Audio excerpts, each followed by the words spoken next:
Jemaah Jumat rahimakumullah, seperti halnya kita sudah ketahui bersama, pengertian ibadah itu menurut bahasa adalah ketaatan, tunduk atau patuh terhadap aturan agama kita. Ini adalah agama Islam yang sangat kita cintai ini. Hadirin muslimin rahimakumullah, sebagaimana yang telah dijelaskan di dalam Al-Quran surat Al-Anbiya ayat 107, wa ma arsalnaka illa rahmatan lil alamin, dan tidaklah kami mengutus kamu Muhammad melainkan untuk menjadi rahmat dari seluruh alam ini. Apakah yang namanya itu manusia itu sendiri ataupun hewan, tumbuh-tumbuhan, flora dan fauna, semuanya ditujukan itu hanya karena Rasulullah SAW. Oleh karena itu jemaah Jumat yang berbahagia, dengan diutusnya Muhammad SAW dalam kehidupan kita ini, sesungguhnya bukan hanya untuk memperbaiki hubungan kita terhadap sesama kita lewat silaturahmi atau silaturahim,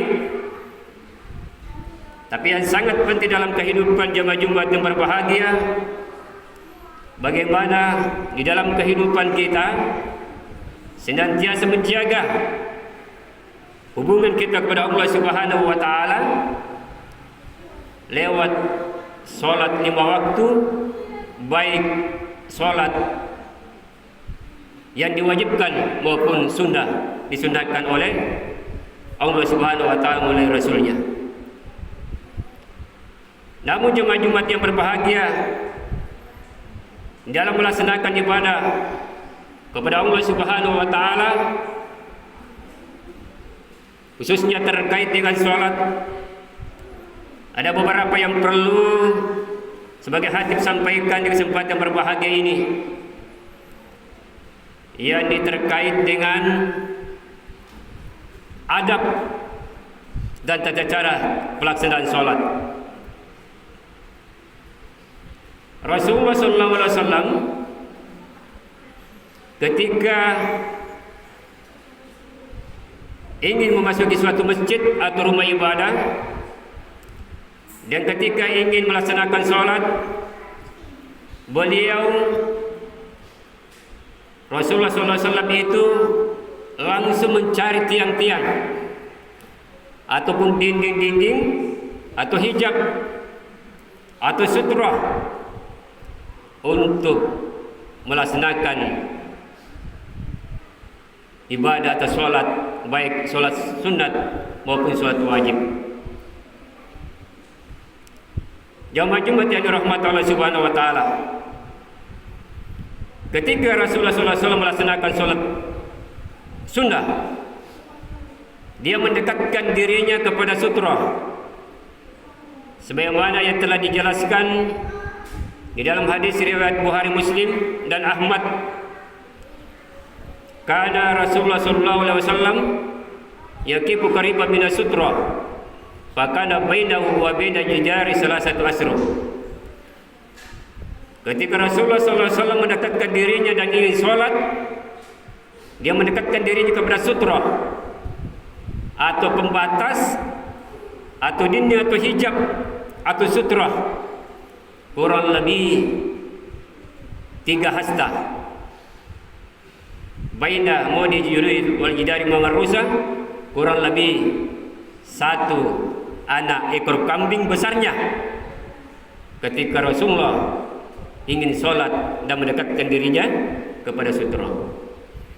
Bagaimana jemaah Jumat yang berbahagia, andaikan masjid itu tidak ada tiang-tiangnya? Ya, tentu saja jemaah Jumat yang berbahagia, ketika memasuki masjid, yang paling utama dan pertama itu adalah bagaimana mendekatkan diri kita kepada saf yang pertama. Itu yang lebih utama. Kalau betul-betul jemaah Jumat yang berbahagia memahami sesungguhnya bagaimana pahala saf yang pertama ketika kita ingin melaksanakan sholat, apalagi sholat secara berjemaah. Nah, di sanalah kita mendapatkan suatu sutra atau pembatas atau dinding tersebut sesuai dengan anjuran Rasul. Bagaimana misalnya kalau kita terlambat jamaah Jumat berbahagia, sudah pol misalnya saf yang pertama, maka tentulah menjadi salah satu di antara sutra ini bukan cuma dinding saja ataupun tiang, tetapi punggung-punggung jamaah juga menjadi salah satu bagian daripada sutra tersebut, dan seterusnya dan seterusnya. Nah, ini yang harus kita perhatikan, karena ini adalah merupakan suatu adab, dan Rasulullah tidak pernah meninggalkan ini. Bahkan beliau kalau ingin melaksanakan sholat misalnya di lapangan, dia tancapkan tiang. Begitu pentingnya yang namanya sutra atau pembatas. Bagaimana misalnya jemaah Jumat berbahagia? Ada yang bertanya, itu belum ada jemaah, tapi itu adalah merupakan sunnahnya Rasul, adabnya Rasul, tentunya yang baik insya Allah tetap kita selamanya kita laksanakan.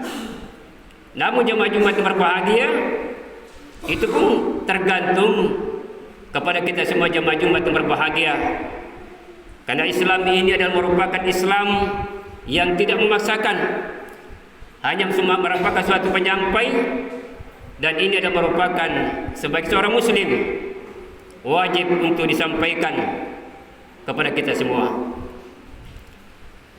Dalam Al-Quran dijelaskan surah Al-An'am ayat 90 yang artinya,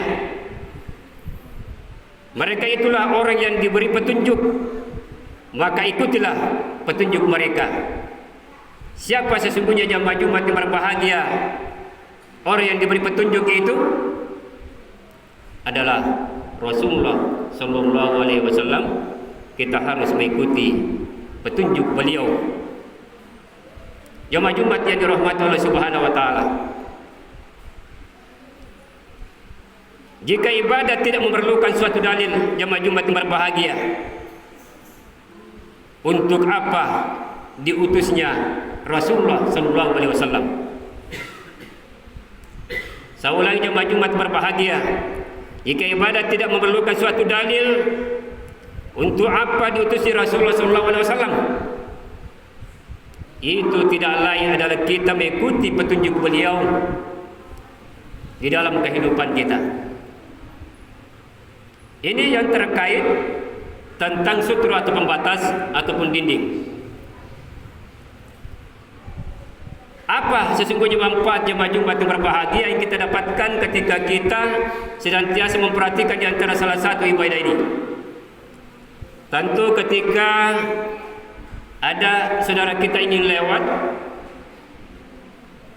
tidak serta-merta lewat di depan kita, karena sudah ada pembatas. Bisa saja lewat, tapi lewat di depan pembatas ataupun di belakang kita. Kalau terjadi misalnya ingin lewat betul-betul di depan kita itu dalam sutra, itu pun juga dianjurkan Rasulullah SAW untuk menahannya. Kalau kita sudah lakukan 1, 2 sampai 3 kali jamaah Jumat yang berbahagia, penjelasan hadis itu kita lawan mereka, karena sesungguhnya itu adalah setan. Inilah diantara manfaat daripada senantiasa mendekatkan diri kepada sutra, dan sekaligus insya Allah salat yang kita laksanakan tidak terputus. Walaupun misalnya jamaah Jumat yang berbahagia tidak ada anjing hitam di sini, ataupun barangkali tidak ada perempuan yang haid yang bisa membatalkan daripada salat kita. Karena penjelasan hadis itu, ketika ada anjing hitam, kemudian ada perempuan yang haid lewat di depan kita, itu bisa membatalkan daripada sholat yang kita laksanakan. Namun jamaah Jumat yang berbahagia, sesungguhnya banyak manfaat yang kita dapatkan di antara salah satu ibadah di jamaah Jumat yang berbahagia. Berikut ibadah terkait dengan solat ini. Ketika sebelum kita memulai solat secara berjamaah, tentu tidak ada yang memberikan suatu petunjuk atau aba-aba kecuali Pak Imam. Lurus dan rapatkan saf. Karena lurus dan rapatnya saf ini adalah bagian daripada kesempurnaan solat. Lurus dan rapatnya saf ini adalah bagian dari merupakan tata cara solat. Dan lurus dan rapatnya saf ini adalah merupakan sunnah Rasul, sebagaimana yang telah dijelaskan tadi di surah Al-An'am ayat 90. Rasulullah salah satu di antara mereka yang memberikan petunjuk kepada kita sekalian yang harus kita ikuti. Jamaah Jumat dirahmati Allah Subhanahu wa taala. Di dalam hadis dijelaskan yang artinya yang diriwayatkan oleh An-Nu'man bin Bashir, Rasulullah SAW bersabda, aku melihat seseorang menempelkan bahunya dengan bahunya, lututnya dengan lututnya, dan mata kaki dengan mata kaki temannya. Nah, ini adalah salah satu dasar untuk senantiasa memperhatikan di dalam melaksanakan sholat secara berjamaah di masjid jamaah Jumat yang dirahmati Allah Subhanahu wa taala. Dan masih ada lagi teknik dan cara-cara lain yang insya Allah kita kembangkan dan kita pelajari demi untuk menyempurnakan ibadah kita kepada Allah Subhanahu wa taala. Jemaah Jumat dirahmati Allah Subhanahu wa taala, demikianlah khutbah singkat yang sempat saya sampaikan pada kesempatan berbahagia ini. Mudah-mudahan sajalah dapat bermanfaat untuk kita semua, terutama diri pribadi kami sendiri, dan dapat diambil mana yang terbaik untuk kita. Barakallahu lakum fil Qur'anil azim wa nafa'ani wa iyyakum bima fihi minal ayati wa zikril hakim wa taqabbala minni wa minkum tilawatahu innahu